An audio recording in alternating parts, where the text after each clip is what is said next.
বিরতির পর স্বাগত। ত্রিপুরা টেনিস অ্যাসোসিয়েশনের উদ্যোগে টেনিস চ্যাম্পিয়নশিপের আয়োজন করা হয়েছে।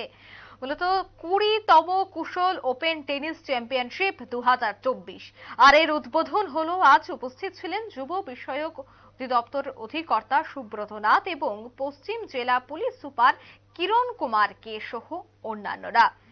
ত্রিপুরা টেনিস অ্যাসোসিয়েশন সেই অ্যাসোসিয়েশনের উদ্যোগেই আজ 20তম কৌশল ওপেন টেনিস চ্যাম্পিয়নশিপের আয়োজন। এই আয়োজনকে কেন্দ্র করে, এই চ্যাম্পিয়নশিপকে কেন্দ্র করে খেলোয়াড়দের মধ্যেও এক প্রকার উৎসাহ ছিল চরমে। খেলোয়াড়দের সাথে মত বিনিময় করেছেন যুব বিষয়ক অধিদপ্তর অধিকর্তা সুব্রত নাথ সহ পশ্চিম জেলা পুলিশ সুপার কিরণ কুমারকে। প্রত্যেকের সাথেই পরিচয়ের পর এই খেলা হয়। এই খেলাটির আজ অনুষ্ঠানটির উদ্বোধন হয়েছে। সেই বিষয় নিয়ে সংশ্লিষ্টদের কি বক্তব্য শোনাবো। Very delighted to be here as a part of this opening ceremony of 20th Kushal Tennis Open. I'm really grateful to Sujit Rai for inviting me for this momentous occasion. I'm myself a sports enthusiast.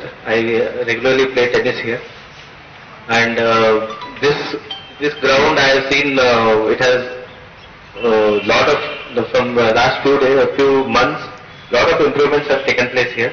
Lot of activities are going on here. There are a lot of tournaments arranged, even at the national level, international level. I've seen players coming from Nepal, Myanmar, Bangladesh, etc.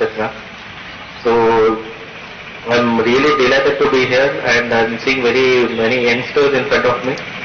I only advise them that though studies is very important, equally important is sports.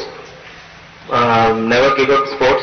It's a way of life. It's a lifestyle. It should be a part of your lifestyle for the whole of your life. আপনারা শুনলেন police আধিকারিকের বক্তব্য। মূলত Tripura tennis association প্রত্যেক বছর এই ধরনের চ্যাম্পিয়নশিপের আয়োজন করে থাকেন। এবছরও 20তম কুশল ওপেন টেনিস চ্যাম্পিয়নশিপের আজ আয়োজন করা হয়েছে এবং সেখানে খেলোয়াড়দের মধ্যেও এক প্রকার উৎসাহ ছিল। চ্যাম্পিয়নশিপে প্রতিযোগিতারা আজ অংশগ্রহণ করেছেন। প্রত্যেকটি বিভাগেই চ্যাম্পিয়নশিপে ভাগ করা হয়েছে এবং আজকের এই অনুষ্ঠানের সূচনাকে কেন্দ্র করে প্রত্যেকের মধ্যে উৎসাহ চরমে।